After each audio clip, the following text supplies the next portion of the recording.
Bà số đấy bà khăn trong chụp một con đường dù quá chạy cái này dù ấy bà cái đấy trong mà chạy lại thì cà xì tích bà trong này đang cà xì tích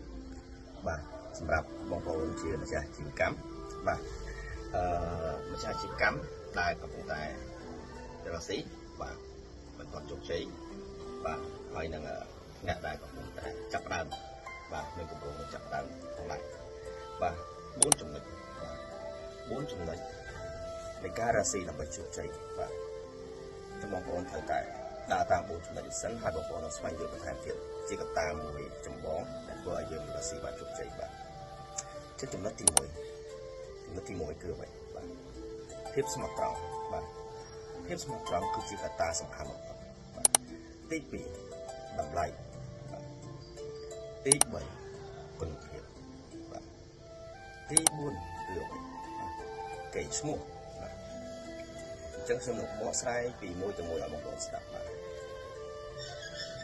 ភាពស្មោះត្រង់ម្ចាស់អាជីវកម្មមួយបើគ្មានភាពស្មោះត្រង់ទេគឺយើងឈើជើងឲ្យបានយូរបាទរឿងសំខាន់បំផុតគឺម្ចាស់អាជីវកម្មយើងក៏ហត់គេបានមួយថ្ងៃតែយើងមិនអាចកុហកគេបានមួយជីវិតបានទេបាទអញ្ចឹងភាពស្មោះត្រង់គឺជាកត្តាសំខាន់បំផុតសម្រាប់ដំណើរការអាជីវកម្មរបស់យើងបាទតម្លៃគឺជាកត្តាមួយសម្រាប់ប្រកួតប្រជែងនៅលើទីផ្សារវាអាចនឹងប្រហាក់ប្រហែលគ្នាជាមួយគេធ្វើយកបានអាចធូរថ្លៃជាងគេគឺកាន់តែល្អ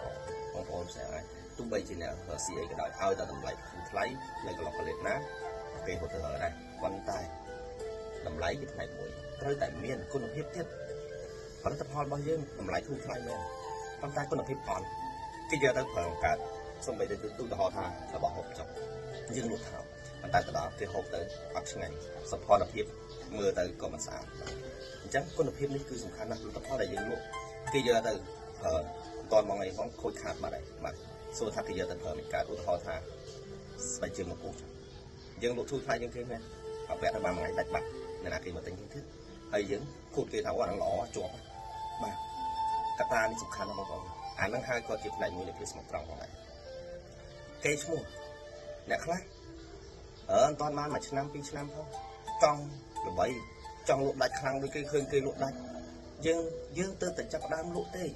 ធ្វើមិនឲ្យតែមានស្ថិរភាពនៃអាជីវកម្មរបស់យើងទៅបានហើយកុំចង់គឺថាឃើញគេមួយថ្ងៃដាក់ធម្មទឹកដល់ល្ងាចមួយថ្ងៃគេចំណូលរាប់ម៉ឺនរាប់សែនដុល្លារយើងធ្វើមិនដូចគេទេយើងត្រូវព្យាយាមសាង branding របស់យើងសិនអាហ្នឹងហើយដែលគេហៅថា branding គេឈ្មោះហ្នឹងហើយគឺជា branding យើងសាងពីមួយថ្ងៃលក់តម្លៃឲ្យមានគុណភាពហើយតម្លៃថ្លៃលក់ផលយើងឲ្យមានគុណភាពហើយ